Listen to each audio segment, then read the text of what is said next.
Hello students, welcome back. आज हमारा जो चैप्टर है, चैप्टर नंबर 4 डिटर्मिनेंट, वो शुरू करने जा रहे हैं। डेफिनेशन मैंने स्क्रीन पे लिखी है। पहले इस चैप्टर की बात कर लेता हूँ। ये जो चैप्टर है डिटर्मिनेंट सारणिक, इसमें से बोर्ड के पैटर्न के अकॉर्डिंग बात करें तो 3 नंबर का एक क्वेश्चन आता है। ठीक है, 3 नंबर का एक क्वेश्चन आपसे इसमें से पूछा जाता है। लेकिन इस टॉप चैप्टर के जो भी कंसेप्ट हैं सेम ऐसे कैसे हमें नेक्स्ट चैप्टर के अंदर यूज करने होते हैं। आगे आएंगे, जैसे जैसे आते जाएंगे आप क्लियर होते जाएंगे। नेक्स्ट चैप्टर जो है वो 4 नंबर का है, यानी चैप्टर नंबर 5 पैटर्न के अकॉर्डिंग। अदरवाइज बोर्ड के पेपर में कुछ भी आए वो पहले से हम नहीं कह सकते, लेकिन पैटर्न जो डिसाइड किया हुआ है उसके अकॉर्डिंग बात करूं तो 3 नंबर का एक क्वेश्चन यहाँ से पूछा जाता है। नेक्स्ट चैप्टर में से 3 और एक 4 नंबर के क्वेश्चन पूछे जाते हैं। यहाँ के जो कंसेप्ट हैं वो हमें वहां पर यूज करने ही होंगे। ओके, तो चैप्टर का एक एक पॉइंट हमारे लिए इंपॉर्टेंट होगा, और किसी भी कॉम्पिटिटिव एग्जाम की दृष्टि से देखें तो भी ये चैप्टर बहुत ही इंपॉर्टेंट है। बहुत इजीली कैलकुलेट किया जा सकता है कोई भी क्वेश्चन, और हमें अच्छे मार्क्स से ये वाले जो चैप्टर्स हैं वो दिलवाते हैं। ठीक है, तो चैप्टर का नाम डिटर्मिनेंट, डेफिनेशन आपके सामने है। क्या है? माना A बराबर AIJ n क्रॉस n एक वर्ग आव्यूह है, तो इस वर्ग आव्यूह का एक अद्वितीय संख्या, जिसको अपन, ये मोड नहीं है, 2 खड़ी लाइन है, ठीक है, डिटर्मिनेंट आव्यूह A की सारणी कहलाती है। इसे DETA यानी डिटर्मिनेंट A, या ये वाले, इसको मोड ऑफ ए ना पढ़ा जाए, इसको क्या पढ़ा जाए, डिटर्मिनेंट ऑफ A से व्यक्त किया जाता है। इंग्लिश मीडियम वाले student, let A be a square matrix then a unique number Aij is said to be determinant of matrix A. It is denoted by DETA or determinant of A. ठीक है, अब देखिए वो क्या रहा है। Matrix हमने पढ़ा, मैट्रिक्स एक अरेंजमेंट है। आगे मैं ये बात कहूंगा, मैट्रिक्स क्या है, एक अरेंजमेंट है जिसमें नंबर्स और फंक्शंस को रो और कॉलम में अरेंज किया जाता है। मतलब वो एक अरेंजमेंट है, और उस अरेंजमेंट की एक न्यूमेरिकल वैल्यू, उस अरेंजमेंट को एक न्यूमेरिकल वैल्यू से, एक संख्यात्मक मान से एसोसिएट किया जाए, संबद्ध किया जाए, तो आपको जो रिजल्ट मिलता है उसे अपन डिटर्मिनेंट ऑफ ए कहते हैं। ठीक है, तो सबसे पहले तो आप ये डेफिनेशन इजी वर्ड्स में आप लिख लीजिए। अच्छा जी, मैट्रिक्स का ऑर्डर कुछ भी हो सकता है, 2 cross 3, 3 cross 2, 1 cross 2, 1 cross 3, 3 cross 1, 2 cross 1, लेकिन डिटर्मिनेंट हमेशा क्या होना चाहिए, स्क्वायर मैट्रिक्स होना चाहिए, वर्ग आव्यूह होना चाहिए। डिटर्मिनेंट हमेशा कैसा होना चाहिए, स्क्वायर मैट्रिक्स होना चाहिए। स्क्वायर मैट्रिक्स के लिए ही डिटर्मिनेंट डिफाइन किए जाएंगे, अदरवाइज नहीं किए जाएंगे। ओके, तो अब स्क्वायर मैट्रिक्स की बात आ रही है, तो सबसे पहली स्क्वायर मैट्रिक्स कौन से ऑर्डर की होगी, 1 क्रॉस 1 की, उसके बाद में 2 क्रॉस 2 की, उसके बाद में 3 क्रॉस 3 की। बस इससे ज्यादा हम नहीं पढ़ेंगे, 3 क्रॉस 3 तक की ही हम बात करेंगे। तो चलिए, सबसे पहले हमारे पास में है एक क्रम की सारणिक का मान, value of determinant of order 1। Okay, तो देखो सिचुएशन क्या है, एक मैट्रिक्स है A, AIJ, और ये है 1 क्रॉस 1 की, 1 क्रॉस 1। इसका मतलब इसमें एक रो है और एक कॉलम है, तो एक एलिमेंट हुआ क्या। तो यहां से आप ये कह सकते हो, इसका मतलब आप इस मैट्रिक्स को तो ये लिख सकते हो A11, और A11 नहीं लिख करके मैं सिर्फ A लिख रहा हूं, ये आपकी मैट्रिक्स है। तो इस मैट्रिक्स की determinant value, determinant of A is equal to, क्या करेंगे, इस ब्रैकेट को हम इसमें चेंज करेंगे, और अब आप इसे मोड ऑफ ए पढ़ने की भूल कभी नहीं करेंगे। यह वैल्यू आपको क्या मिलेगी, इसके अंदर जो कुछ है वो एज इट इज आपको बाहर इसके वैल्यू मिल जाएगी। ये 1 क्रॉस 1 यानी कि फर्स्ट ऑर्डर की डिटर्मिनेंट है। कैसी है, फर्स्ट ऑर्डर की डिटर्मिनेंट को हम इस प्रकार से डिफाइन करते हैं। एज एग्जांपल, अगर आपके पास में एक डिटर्मिनेंट हो, पहला एग्जांपल लिख रहा हूं, पहले एक मैट्रिक्स है जिसमें एलिमेंट है 3 और आपसे कहा जाए कि इस मैट्रिक्स की डिटरमिनेंट डिफाइन करो, तो determinant of A equal to determinant of 3, तो आपको रिजल्ट 3 ही मिलेगा। ओके, अच्छा जी। सेकंड में अगर आपके पास में ए है और इसकी वैल्यू -2 है, तो determinant of A equal to determinant of -2 और आपको -2 ही मिल गया। ये नहीं है कि इसको मोड समझ करके -2 को आप +2 बना दे, नहीं, ऐसा नहीं करेंगे। ठीक है, तो आप ये बात मैं क्लियर कर देता हूं, नोट लगा करके लिख लेंगे, ज्यादा बेहतर रहेगा।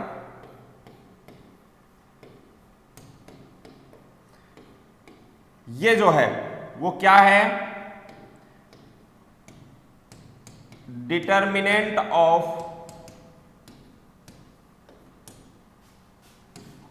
ए, okay, not mod of A.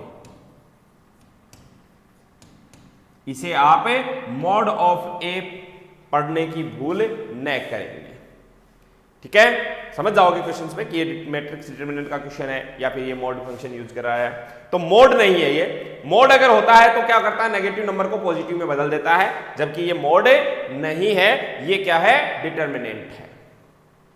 Okay, तो ये बात आप सबसे पहले याद रख लेंगे, ध्यान में रखेंगे इस बात का। ये आपकी फर्स्ट ऑर्डर की डिटरमिनेंट थी, जो बहुत ही सामान्य सी बात थी।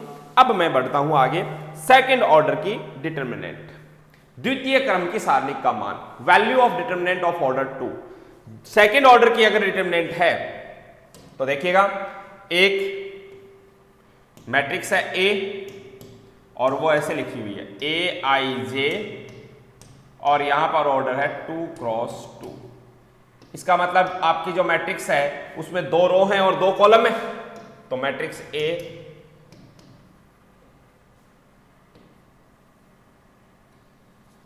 दो रो हैं और 2 कॉलम, इसका मतलब इसमें कितने एलिमेंट हैं, 4 एलिमेंट हैं।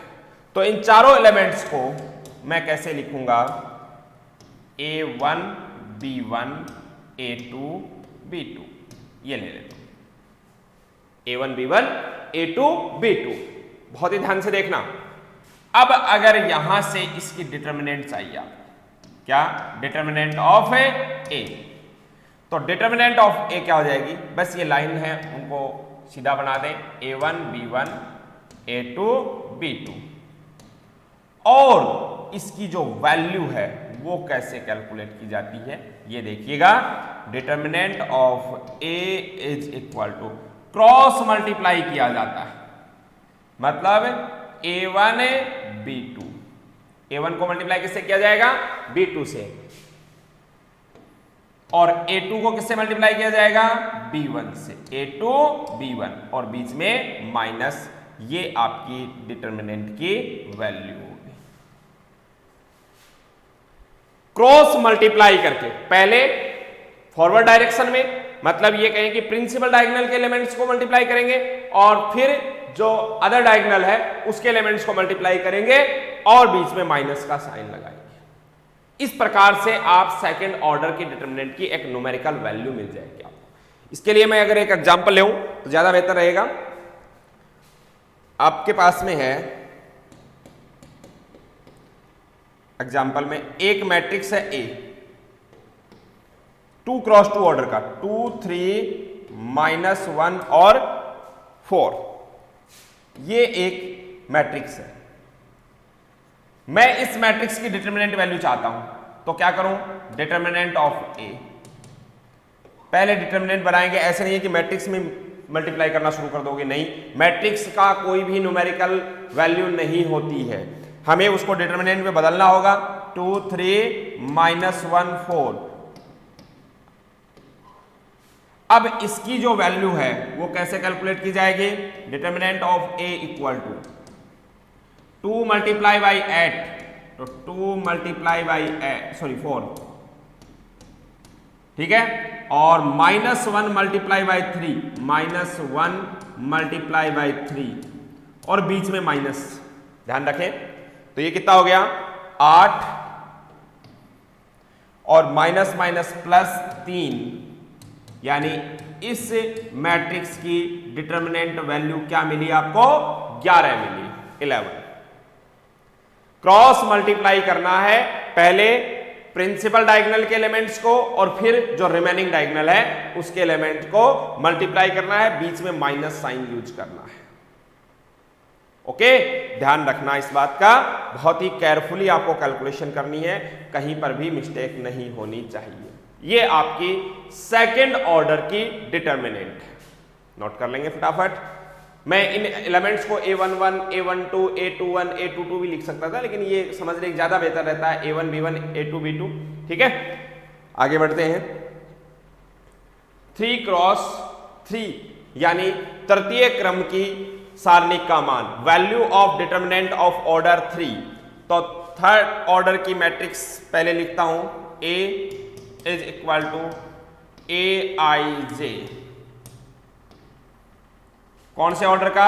3 क्रॉस 3 का। तो पहले तो इसको कैसे लिखेंगे? मैट्रिक्स A 3 क्रॉस 3 ऑर्डर की है, तो A1 B1 C1, A2 B2 C2, A3 B3 और C3, ये एलिमेंट आपने लिख दिया। अगर आप थोड़ा बहुत ध्यान दें तो ये सारी बातें जो हैं वो हमारी मैट्रिक्स की वैल्यू, डिटरमिनेंट की वैल्यू फाइंड आउट करना, हम जो क्रॉस प्रोडक्ट पढ़ते हैं वेक्टर्स में वहां पर हमारे पास में ये आ चुका होता है। स्केलर ट्रिपल प्रोडक्ट जहां हमने पढ़ा है वहां पर ये बात आ चुकी है, लेकिन फिर भी टॉपिक यहां है तो मैं पूरा डिटेल से ही बताऊंगा। आगे बढ़ते हैं। A इक्वल टू, पहले sorry determinant of A equal to, determinant बनाओ A1 B1 C1, A2 B2 और C2, A3 B3 और C3।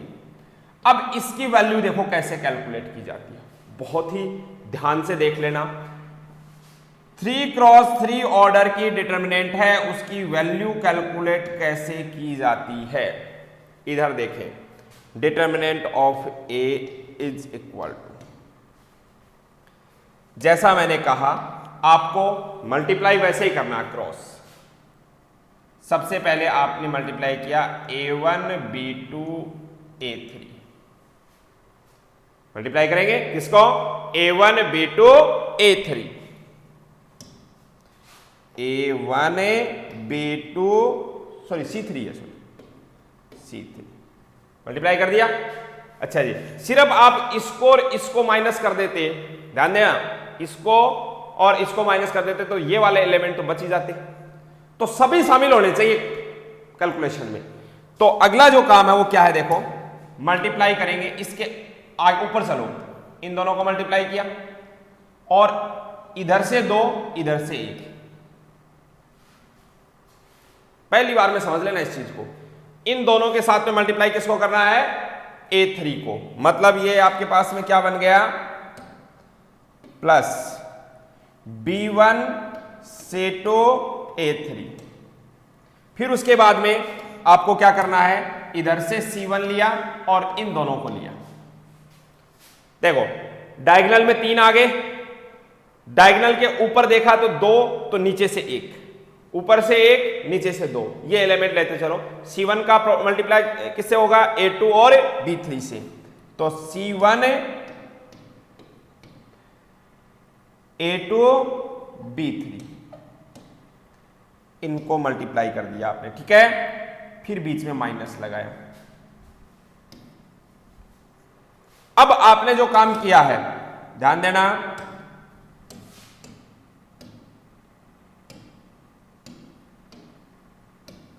ऊपर से नीचे की ओर हो गया, अब नीचे से ऊपर की ओर करो मल्टीप्लाई। कैसे, किस किस को करोगे? सबसे पहले तो इन तीनों को करोगे। किसको? A3, ध्यान दें, A3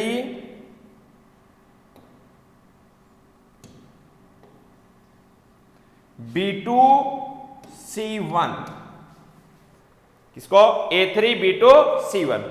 फिर इसके नीचे से 2, ये दोनों कौन? B3 C2, B3 C2, इन दोनों के साथ में ऊपर से एक, मतलब A1। फिर C3 के साथ में कौन है? A2 और B1। इन तीनों का सम करेंगे, ऊपर से नीचे। काम वही हो रहा है 2 क्रॉस 2 वाले में, ऊपर से नीचे। उसमें तो क्या था, सिर्फ ऐसे करने पर चारों एलिमेंट आ गए। इसमें सिर्फ ऐसे करने से तो सिर्फ 5 एलिमेंट आएंगे, 3 ये और 2 ये, 5 ये 4 रह जाएंगे। तो हम क्या करेंगे, पहले ये, फिर ये, इसके साथ में ये, 3 के जोड़े में करना है मल्टीप्लाई। फिर C1 के साथ में नीचे से 2 ले लो, फिर नीचे से ऊपर की ओर चलो, A3 B2 C1, फिर B3 C2 के साथ में किसको लोगे? A1 को, इन दोनों के साथ में इसको, और C3 के साथ में इन दोनों को। ठीक है, इस प्रकार से पहले इनको मल्टीप्लाई करेंगे, कौन से वालों को? ऊपर से नीचे की ओर, फिर नीचे से ऊपर की ओर मल्टीप्लाई करेंगे और बीच में माइनस का साइन लगाएंगे। इस प्रकार से जो वैल्यू हमें मिलेगी उसे अपन डिटर्मिनेंट ऑफ ए कहेंगे। अब आप सोच रहे होंगे कि भाई हमने जब बात की थी वेक्टर में तब तो ऐसे किया था कि ये लिया, इसके साथ में इसकी रो, वो सारी बातें आ जाएंगी। अभी शुरुआत है, शुरुआत में हमें ऐसे सीखना है। ठीक है, और अब हम पहले फटाफट आप इसे नोट कर लेंगे, देख करके टिक करके नोट नहीं करेंगे। आपको ध्यान से क्या करना है, कैलकुलेशन करनी है कि किसके साथ में कौन मल्टीप्लाई हो रहा है। ओके, और अब मैं इसका एक एग्जाम्पल लेऊं तो आप बेहतर तरीके से समझ पाओगे। 3x3 में एक मैट्रिक्स है,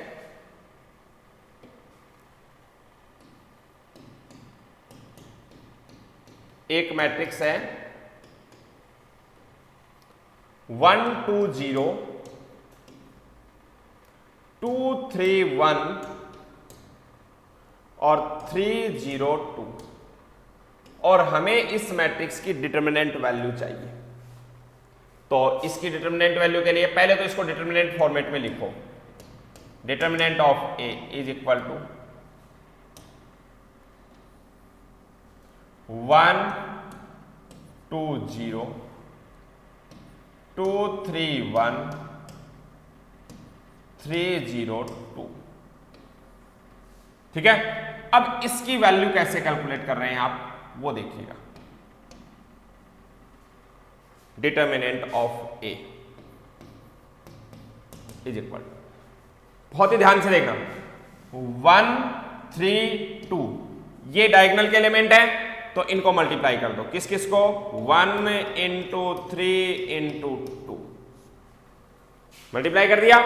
अब इधर से ले ये 2 एलिमेंट और नीचे से ये वाला ले, मतलब 2 1 3 को मल्टीप्लाई करना है। किसको? 2 1 और 3 को मल्टीप्लाई कर दिया। फिर 0 के साथ में 2 और 0, ऊपर से एक, देखो ऐसे बना लिया करो, ज्यादा बेहतर हो। ध्यान देना, ध्यान देना।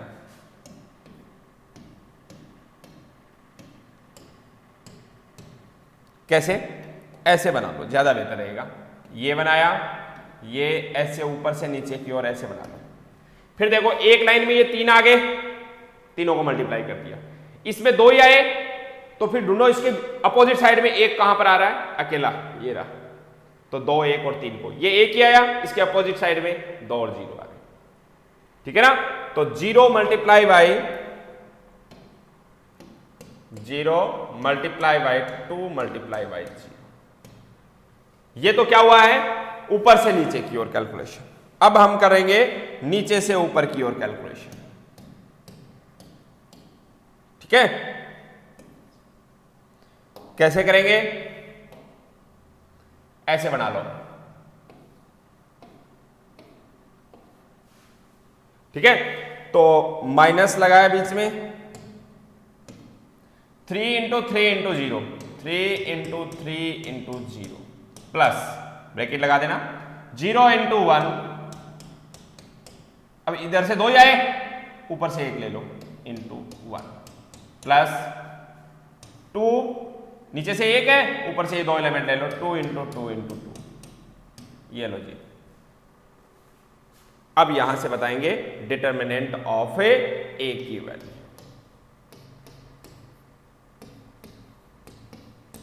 कितना हो गया 6 प्लस 6 प्लस 0, ये तो इस ब्रैकेट को सॉल्व कर दिया, माइनस यहां से देखो 0 प्लस 0 प्लस 8, ये कितने हो गए 12 माइनस 8, 12 माइनस 8 मतलब डिटरमिनेंट ऑफ ए की वैल्यू 4 आ गई।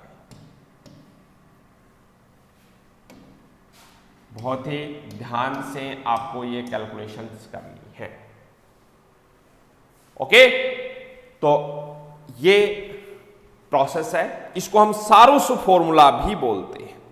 क्या बोलते हैं? सारूस फॉर्मूला भी बोलते हैं।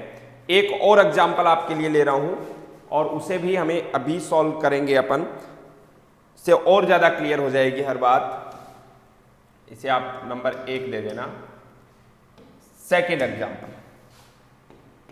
इस बार मैं डायरेक्ट डिटरमिनेंट लिख रहा हूं। क्या? Determinant of A is equal to, ये दे रखा आपको 1 2 -1 3 5 और 7 2 4 6 और इसकी वैल्यू चाहिए मुझे। करना कैसे है? बहुत ही स्पीडली आपको ये काम करना है। 1 मल्टीप्लाई बाई 5 मल्टीप्लाई बाई 6, 1 गुणा 5 गुणा 6 30 हो गए। ठीक है, फिर ये हो गए, इसके ऊपर से 2 नीचे से 1, तो 2 गुणा 7 गुणा 2, ऐसे समझ जाओगे। 2 गुणा 7 14 2 28। फिर याद है कि -1 गुणा 3 गुणा 4 तो माइनस के 12 दीजिए जी। -1 × 3 × 4 बीच में क्या लगाया? माइनस लगाया। अब ये तो अपर डायरेक्शन में हो गया, ऊपर से नीचे की ओर हो गया। अब क्या करेंगे अपन? नीचे से ऊपर की ओर जाएंगे ऐसे। 2 × 5 × -1 तो -10 हो गया। 4 × 7 देखो, 4 × 7 यहां से 2 ऊपर से 1, तो 4 × 7 28 × 1 28। 6 × 3 × 2 18 2 36। करें कैलकुलेशन। क्या? 30 में से 12 माइनस हुए तो रह गए 18, 18 और 28 46 46 हो गए है ना। 50 58 56 46 46 हो गए है ना। 46 माइनस, यहां पर देखो 36 में से 10 माइनस हो गए तो हो गए 26 और 26 से प्लस 28, सॉरी 26 प्लस 28 है ना, तो 54 हो गए 54। तो फाइनली हम ये कह सकते हैं कि डिटरमिनेंट ऑफ ए की वैल्यू कितनी आ गई? -8 आ गई। डिटरमिनेंट ऑफ ए की वैल्यू कितनी आ गई? -8 आ गई। तो इस तरीके से हम किसी भी डिटरमिनेंट की, ज्यादा से ज्यादा आपको 3x3 वाले में ध्यान देना है। 1x1 वाले में तो वैल्यू को क्या होती है, जो नंबर आपको दिख रहा है वही डिटरमिनेंट की वैल्यू हो जाएगी। 2x2 में क्या हो जाएगा? क्रॉस मल्टीप्लाई करना है, सिंपल काम। 3x3 में थोड़ा सा आपको कैलकुलेट करना होता है। इस तरीके से हम डिटरमिनेंट की वैल्यू फाइंड आउट कर सकते हैं और इसे हम क्या बोलते हैं? सारूस फॉर्मूला बोलते हैं। क्या बोलते हैं? सारूस। किसी मैथमेटिशियन का नाम है सारूस फॉर्मूला। कई जगह पर सारूस डायग्राम भी लिखा हुआ रहता है।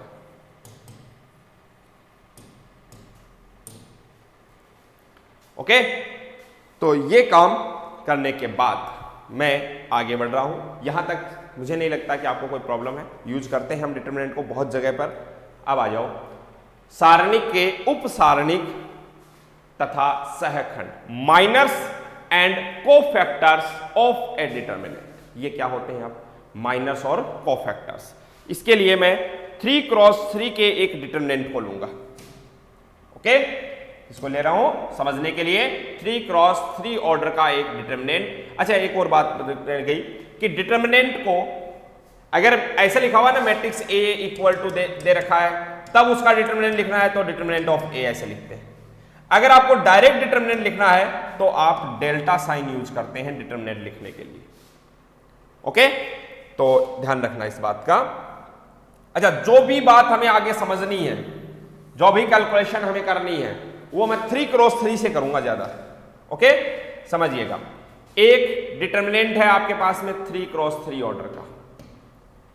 3x3 ऑर्डर का डिटर्मिनेंट का नाम आते ही आपके दिमाग में ये आ जाना चाहिए, क्या? A1 B1 C1, A2 B2 C2 और A3 B3 C3। ओके, अब 3x3 ऑर्डर के अब ये माइनर क्या होते हैं? माइनर पहली बात तो किसी एलिमेंट के फाइंड आउट किए जाते हैं, ठीक है। तो इस डिटर्मिनेंट का जो माइनर है, माइनर को मैं m से डिनोट करूंगा। माइनर भी एक डिटर्मिनेंट ही होती है। माइनर यानी इसका हिंदी में नाम होता है उपसारणिक, सारणिक का छोटा पार्ट या माइनर इसको बोल सकते हैं। तो डिटर्मिनेंट का छोटा पार्ट, अब छोटा पार्ट कैसे किया जाता है? किसी भी एलिमेंट के कॉरेस्पॉन्डिंग रो और कॉलम को एलिमिनेट करके, जैसे ये A11 है, A1 है, इसको एलिमिनेट कर दिया, इसको एलिमिनेट कर दिया, हटा दिया उसको, तो आपके पास में जो माइनर रह गया, ये जो बच गया 2x2 ऑर्डर का एक डिटर्मिनेंट बच गया, क्या रह गया? इसको हम क्या बोलेंगे? M11 बोलेंगे, क्योंकि हमने क्या किया है? फर्स्ट रो फर्स्ट कॉलम को डिलीट किया। किसको डिलीट किया है? फर्स्ट रो और फर्स्ट कॉलम को डिलीट किया है। तो फर्स्ट रो फर्स्ट कॉलम को डिलीट करने पर आपको जो डिटर्मिनेंट मिला वो मिला B2 C2 और B3 C3। इसकी वैल्यू तो हम बता सकते हैं आसानी से। कैसे? इन दोनों को मल्टीप्लाई कर देंगे और इन दोनों को मल्टीप्लाई कर देंगे, बीच में माइनस लगा देंगे, तो ये हो गया B2 C3 minus B3 C2। ये जो न्यूमेरिकल वैल्यू आई है इसे हम क्या कहते हैं? Minor of A1। किसका माइनर? A1 का माइनर। तो इस प्रकार से सभी एलिमेंट्स के माइनर कैलकुलेट किए जा सकते हैं। बात समझ रहे हैं? किसी भी एलिमेंट का माइनर चाहिए आपको, हम आसानी से कैलकुलेट कर सकते हैं। जैसे आप ये मुझे कहते हैं कि भाई मैं माइनर कैलकुलेट करूं C2 का, तो मुझे क्या करना है?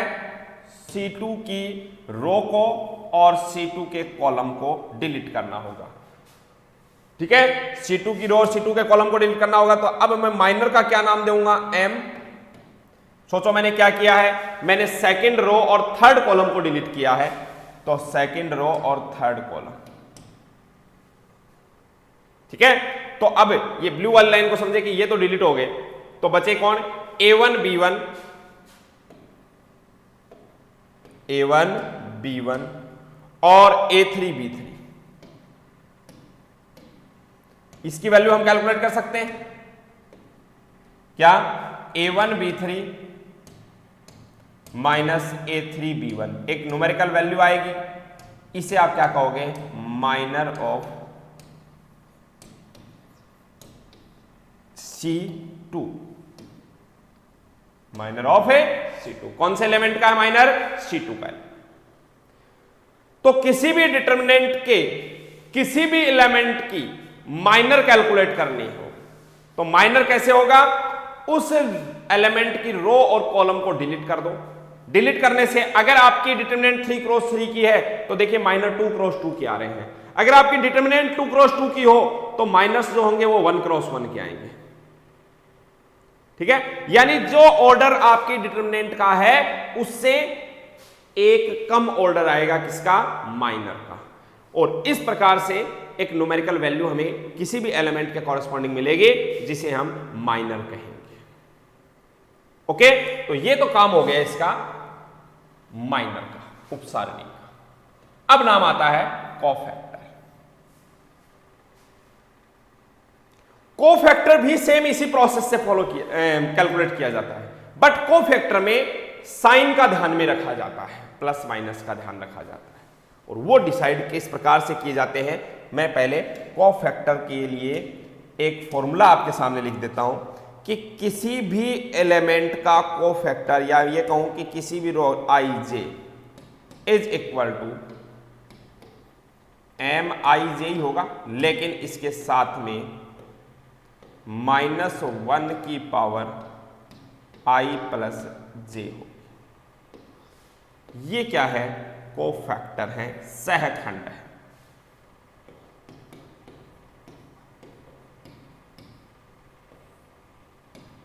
कोफैक्टर आप देखेंगे ये जो कोफैक्टर है ना, इसको आपके एनसीईआरटी में ए से डिनोट किया गया है, और अपनी राजस्थान बोर्ड की बुक में इसको एफ से डिनोट कर रखा है। ठीक है, कई रेफरेंस बुक होती हैं उनमें इसको सी से भी डिनोट कर दिया जाता है। तो जो आपको सही लगे कोई दिक्कत नहीं है। राजस्थान बोर्ड की बुक में एफ से डिनोट कर रखा, मैं एफ ही ले रहा हूं। ठीक है, तो F I J equal to, बहुत ही साधारण सा काम है, कोई नई बात नहीं है। देखो आपको माइनर कैलकुलेट करना है, माइनर कैलकुलेट करने के बाद में इस फैक्टर का ध्यान रखना है, -1 की पावर आई प्लस जे। अब सोचो आई प्लस जे, ये आप नोट कर लेना। उसके बाद में मैं लिख रहा हूं कि अगर आप ये डेफिनेशन यूज करते हैं तो इसके दो केस बना लो। पहला केस में क्या बनाएंगे? I plus J is an even number,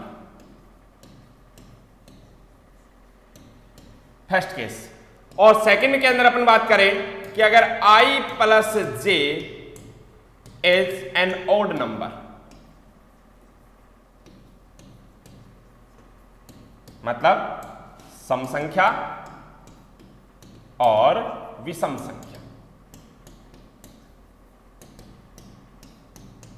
तब इन केसेस के अंदर आपका एफ आई जे, अगर आपका आई और जे का सम जो है वो क्या है? इवन नंबर है, तो -1 की पावर में इवन, और जब -1 की पावर में इवन होगा तो +1 आ जाएगा, यानी कि एफ आई जे और एम आई जे इक्वल मिल जाएगा।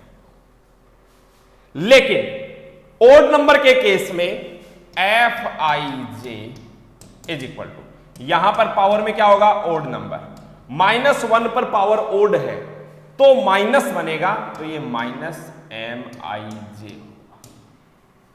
बस इतना सा काम आप याद रख लेंगे कि एक्चुअली ये जो है कोफैक्टर कोई नई चीज नहीं है, माइनर से ही कोफैक्टर बनते हैं। बस ध्यान रखना है आपको किसका? प्लस माइनस का। ठीक है, अब प्लस माइनस का कैसे? ये एक नोट लगा करके आप लिख लेंगे कि अगर आपका डिटर्मिनेंट 2 × 2 ऑर्डर का है तो यहां वाले एलिमेंट का माइनर जो है, सॉरी कोफैक्टर प्लस, यहां माइनस, यहां माइनस, यहां प्लस। पूरी बात को ध्यान रखिए, क्योंकि यहां वाला एलिमेंट होता है first row first column, first row first column, इनका सम करो। i की वैल्यू 1, j की वैल्यू 1, 1 + 1 2, -1 की पावर 2 +1 हो जाएगा। यहां देखो 1 2 तो +1 + 2 3, -1 की पावर 3, -1 की पावर 3 -1, तो -1 ये वाला केस आ जाएगा। माइनस क्यों? क्योंकि यहां वाला एलिमेंट होता है सेकंड रो फर्स्ट कॉलम, 2 1 2 1 सम करो 3 आया। यहां वाला एलिमेंट है 2 2 सेकंड रो सेकंड कॉलम, 2 + 2 4, -1 की पावर 4 प्लस आएगा। और ये थर्ड ऑर्डर का अगर आपका डिटर्मिनेंट है तो थर्ड ऑर्डर के डिटर्मिनेंट के लिए साइन किस प्रकार से आपको याद रखने हैं? Plus minus plus, minus plus minus, plus minus plus, that's all.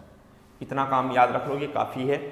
आपको इस तरीके से क्या करने हैं? कोफैक्टर लिखने हैं। मैं वापस बैक जा रहा हूं। आपने यहां पर 2 माइनर कैलकुलेट किए, M11 की वैल्यू M11 ये है और M23 ये, ठीक है।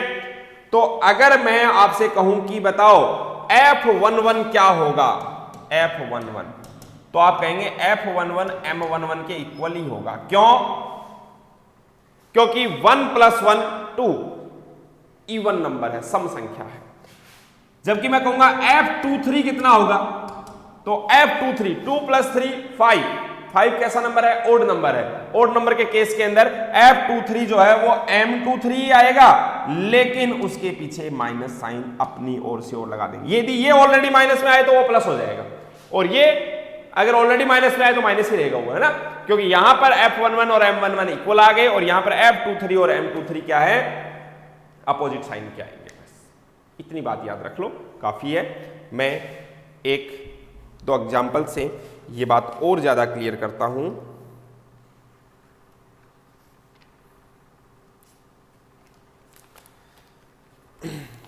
टू क्रॉस टू ऑर्डर का, 3 क्रॉस 3 ऑर्डर का ये ले रहा हूं, समझ लीजिए पूरी बातों को।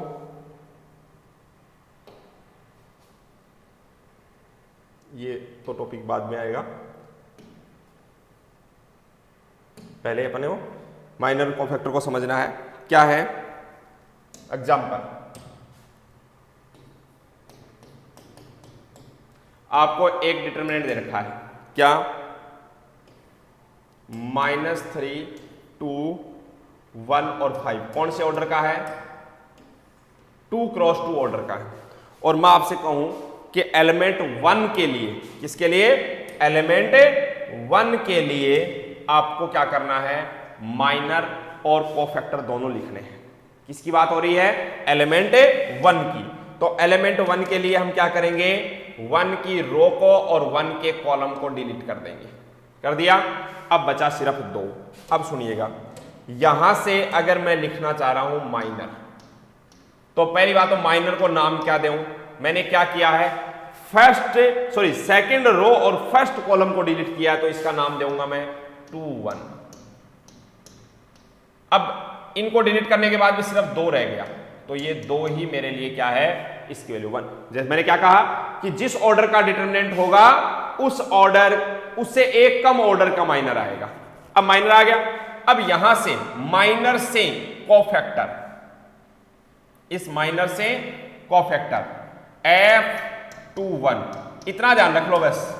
F21 या तो अभी मैंने जो साइन कन्वर्जन लिखवाया है प्लस माइनस, यहां पर क्या आता है? माइनस आता है, प्लस माइनस ऐसे आता है। यहां माइनस आता तो आप माइनस लगा करके M21 लिख दो, या दूसरा तरीका जो ओरिजिनल तरीका वो समझो, 2 और 1 इनका सम करो, 3 है। जिस रो को और जिस कॉलम को आपने डिलीट किया उनका जो नंबर है उसको ऐड करो।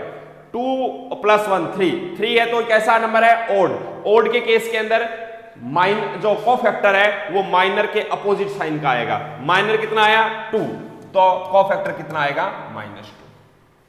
That's all. ऐसे ही अगर बात करें, अब एक और डिटरमिनेंट लिख रहा हूं मैं, इस बार 3 क्रॉस 3 का लेता हूं।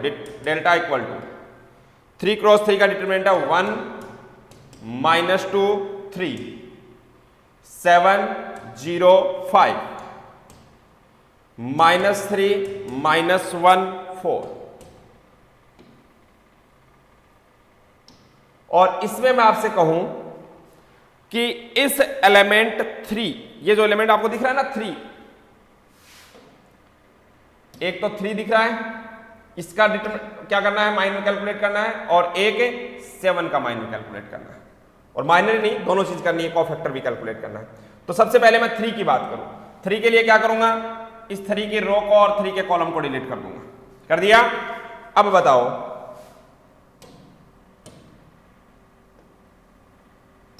नाम क्या दें? M। ये कौन सी रो डिलीट की है आपने? First row. कौन सा कॉलम डिलीट किया है? Third column, M13।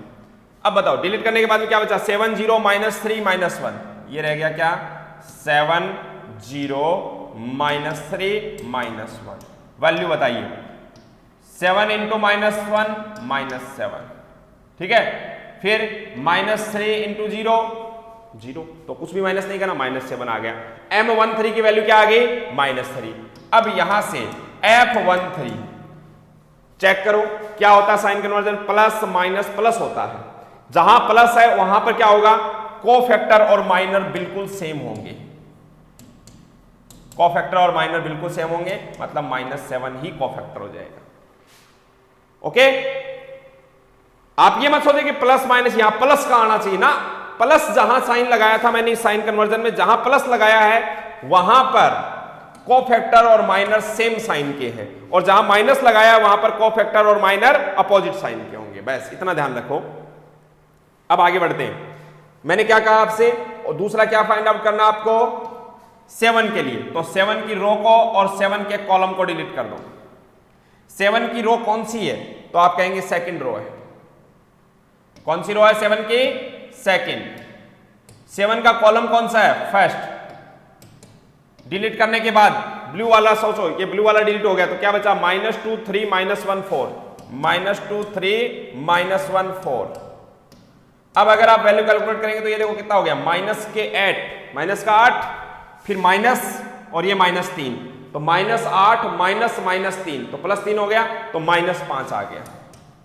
अच्छा जी, F21, अब F21 यहां देखिए दोनों का सम क्या आ रहा है, 3 आ रहा है। 3 कैसा नंबर है, ओड नंबर है, या वैसे देखो प्लस माइनस प्लस, यहां वाला साइन क्या होता है, माइनर। माइनस साइन होने का मतलब है कि माइनर और कोफैक्टर अपोजिट साइन के आएंगे। तो अगर माइनर -5 आया है तो कोफैक्टर +5 आएगा।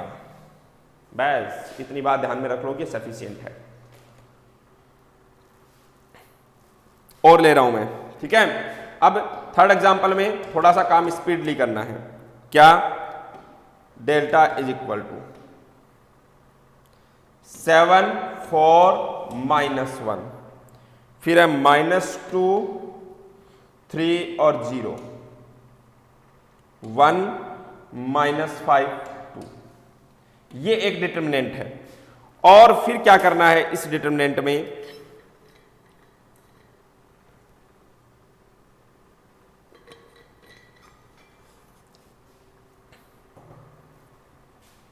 एक तो इस एलिमेंट का, एक 7 और -5 का, और एक इस 4 का, इनके माइनर कोफैक्टर और ये सब कैलकुलेट करने हैं। तो सबसे पहले इस 7 की बात करो, ठीक है।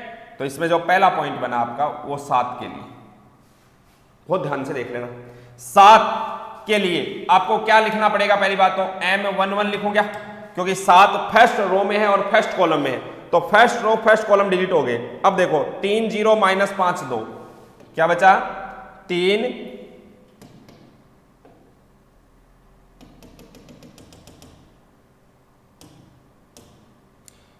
जल्दी से देखो, 7 की रो और 7 का कॉलम डिलीट। अब यहां पर हम क्या करेंगे, जो आप पहला आंसर दे रहे हैं वो दे रहे हैं M11। अब डायरेक्टली देखो, ये तो हटा दिए, अब कितना हो जाएगा, 3 × 2 6, सिंपल। अच्छा जी, बताइए F11 क्या आएगा, M11 और F11 सेम साइन के आएंगे, क्योंकि यहां पर प्लस होता है, इसका मतलब 6 ही आ गया। ओके, अब आगे बढ़ते हैं। सेकंड, अगला मुझे फाइंड आउट करना है 4 के लिए, तो मैं क्या करूंगा, 4 की रो और 4 के कॉलम को डिलीट कर दूंगा। कर दिया। अब बताओ क्या रह गया, -2 × 2 -4, ध्यान दो, -4 -0। तो पहली बात तो नाम क्या लिखा जाएगा, फर्स्ट रो और सेकंड कॉलम को डिलीट किया है तो M12, जवाब क्या होगा, -4। अच्छा जी, यहां से बताओ F12, अब यहां माइनस साइन होता है प्लस माइनस, इसका मतलब M12 और F12 अपोजिट साइन क्या आएंगे, ये -4 है तो +4 आएगा। ठीक है। तीसरा,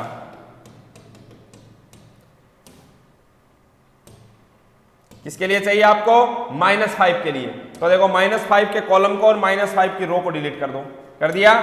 अब -5 की रो और कॉलम को डिलीट करने का मतलब ये हो गया, आपने थर्ड रो और सेकंड कॉलम को डिलीट किया है तो 2 3 लिखेंगे। अब करो मल्टीप्लाई, 7 × 0 0 माइनस, फिर -2 × -1 प्लस का 2 हो गया तो -2 आ गया आंसर। बहुत ही ध्यान से करना कैलकुलेशन, 0 माइनस फिर -2 × -1 तो माइनस माइनस माइनस माइनस ही आएगा 2। ठीक है। उसके बाद में F23 बताएंगे तो F23 क्या हो जाएगा, सेकंड रो थर्ड कॉलम, यहां पर साइन क्या होता है, plus minus plus minus plus minus plus minus आता है, माइनस आता है, या वैसे देख लो 2 3 5 ऑड नंबर है सम, तो इसका मतलब माइनस आएगा, और माइनस आएगा तो अपोजिट साइन क्या आएंगे, ये -2 है तो ये क्या आएगा, +2 आएगा। ओके, इस प्रकार से हम माइनस और कोफैक्टर की कैलकुलेशन कर सकते हैं।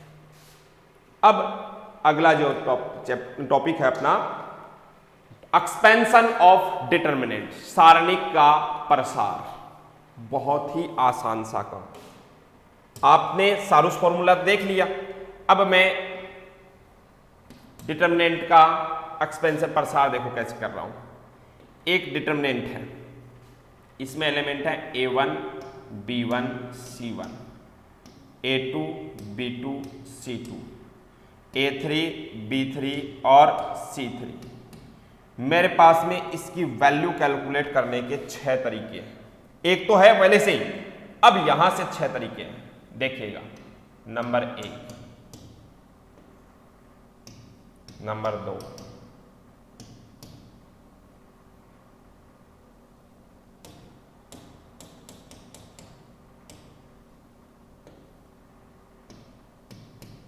बहुत ही ध्यान से,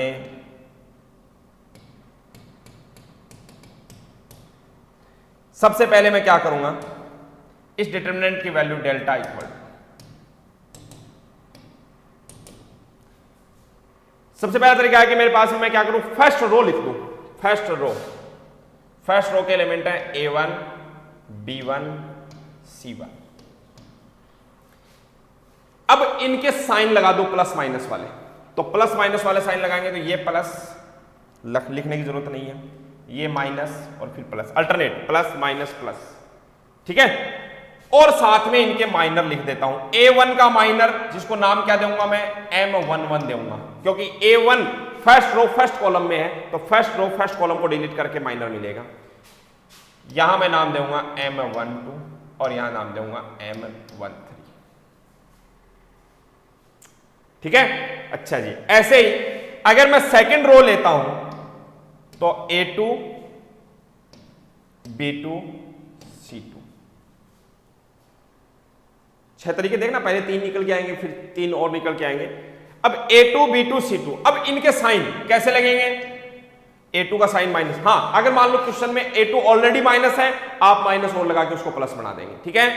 माइनस प्लस माइनस, यही सीक्वेंस लिखा है मैंने, plus minus plus minus plus minus लिख दिया। अब इसका माइनर, अब इसके माइनर का क्या नाम होगा, ये है सेकंड रो फर्स्ट कॉलम 2 1, ये है 2 2 और ये है 2 3। ऐसे ही मैं थर्ड रो लिख रहा हूं। थर्ड रो में एलिमेंट क्या है, A3 B3 C3, इनके साइन क्या होते हैं, प्लस माइनस प्लस, ठीक है। इसका माइनर क्या लिखा जाएगा, F31 M32 और M33, ये लगा दो। आप देखेंगे सारूस फॉर्मूले से देख लेना, इन सभी एलिमेंट्स के माइनर अलग अलग कैलकुलेट करें और इसमें वैल्यू पुट करके देखेंगे, आपको रिजल्ट वही मिलेगा। अच्छा जी, इस रिजल्ट को मैं एक बार फिर से लिख रहा हूं, देखो क्या लिख रहा हूं, delta is equal A11 M11 और F11 एक ही बात है, क्योंकि 1 + 1 2, जहां पर प्लस साइन होता है वहां पर माइनर और कोफैक्टर सेम साइन के होते हैं। अच्छा, इसको मैं प्लस का B1 बना देता हूं, माइनस इसके साथ दे देता हूं, माइनस M12 बन जाएगा F12। देखो F12 इक्वल टू -1 M12 लिखते हैं अपन, फर्स्ट रो सेकंड कॉलम। ऐसे ही यहां पर क्या साइन था, प्लस, ये M जहां पर प्लस साइन होता है वो तो ऑलरेडी किसके इक्वल होता है, कोफैक्टर के इक्वल होता है, बट जहां माइनस साइन होता है तो उसमें माइनस साइन साथ में दोगे तब वो कोफैक्टर बन जाएगा। ऐसे इसको मैं क्या लिख सकता हूं, वो देखिएगा, A2 लिखा और ये माइनस इसके साथ में दे करके इसको F21 लिख दो।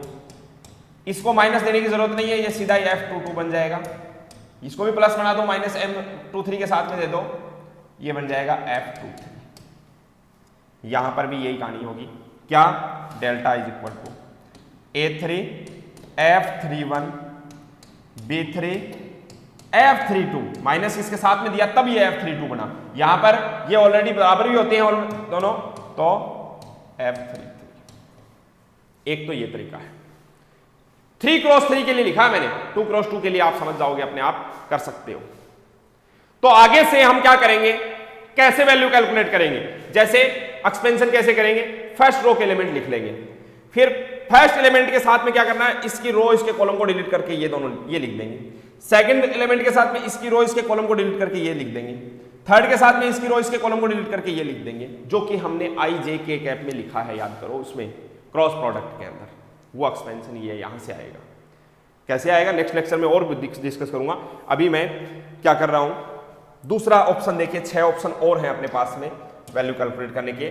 डिटरमिनेंट थर्ड ऑर्डर का है, क्या है, A1 B1 C1, A2 B2 C2, A3 B3 C3, ठीक है। यहां से भी इसके वैल्यू कैलकुलेट करने के हमारे पास में 3 तरीके हैं, लेकिन इस बार मैं क्या कर रहा हूं, कॉलम के रेस्पेक्ट में उसको एक्सपेंड कर रहा हूं। किसके रेस्पेक्ट में, कॉलम। पहला कॉलम देखो, A1 A2 A3, A1 A2 A3, फिर चिन्ह साइन लगाओ प्लस माइनस, ये होता है प्लस माइनस प्लस, ये माइनस, ऐसे भी देखो प्लस माइनस प्लस होते हैं, तो plus minus plus. Second column अगर लिखेंगे आप, B1 B2 B3, साइन लगाओ माइनस प्लस माइनस, और थर्ड कॉलम है C1 C2 C3, साइन लगाओ प्लस माइनस प्लस, फिर उसके साथ में इनके माइनर। अब इसका माइनर क्या होगा, M11 होगा, इसका माइनर क्या होगा, M21 होगा, और इसका माइनर M31 होगा। समझ रहे हो कैसे, ये first row first column delete करने से आएगा, ये second row first column delete करने से आएगा, ये third row first column delete करने से आएगा। इसके लिए क्या आ जाएंगे, M12 M22 और M32, इनके माइनस, इनके माइनस को क्या नाम देंगे, M13 M23 और M33। यहां से भी आपको वही रिजल्ट मिलेगा जो आपके सारूस फॉर्मूले से मिल रहा है, अगर आप इनको कैलकुलेट करेंगे। मतलब कॉलम के एलिमेंट रख लिए और इस एलिमेंट के साथ में क्या करेंगे, इसकी रो इसके कॉलम को डिलीट कर देंगे, ये लिख देंगे, इस एलिमेंट के साथ में इसकी रो इसके कॉलम को डिलीट करके लिख देंगे, आपको रिजल्ट वही मिलने वाला है। अच्छा जी, जैसे ही ये लिखे तुरंत अगला स्टेप आपके समझ में आ जाएगा, क्या, A11, इसको तो मैं F11 लिख सकता हूं, कोई दिक्कत नहीं है। इस माइनस को इसके साथ में दे दिया, तब इसको मैं F21 लिख दूंगा, और A3 F31 लिख दिया। यहां पर ये क्या हो जाएगा, B1, ये माइनस इसके साथ में दिया, F12 प्लस B2, जहां प्लस होता है वो तो माइनर और कोफैक्टर इक्वली होते हैं, जहां माइनस है वो माइनस साथ में माइनर के लगेगा, तब कोफैक्टर बनेगा। अगर आपने कोफैक्टर कैलकुलेट कर लिए पहले ही, तो आपको प्लस माइनस का ध्यान नहीं रखना है, क्योंकि कोफैक्टर में ऑलरेडी प्लस माइनस शामिल हो चुके होते हैं। C1 F13, C2 F23 और C3 F33। इस प्रकार से हम किसी भी डिटर्मिनेंट को एक्सपेंड कर सकते हैं। ये एक्स का एक्सपेंशन यानी प्रसार हो गया। मैं आगे कुछ एग्जाम्पल लूँगा, उससे और बहुत क्लियर करूँगा इस बात को, ठीक है। नेक्स्ट लेक्चर में हम कुछ एग्जाम्पल सॉल्व करेंगे, देन ये एक बार आप याद रख लेंगे, ठीक है। यूज किए हुए चीज़ें हैं, ये कोई नई बातें नहीं है। ओके, चलिए अभी के लिए इतना ही। Thank you so much.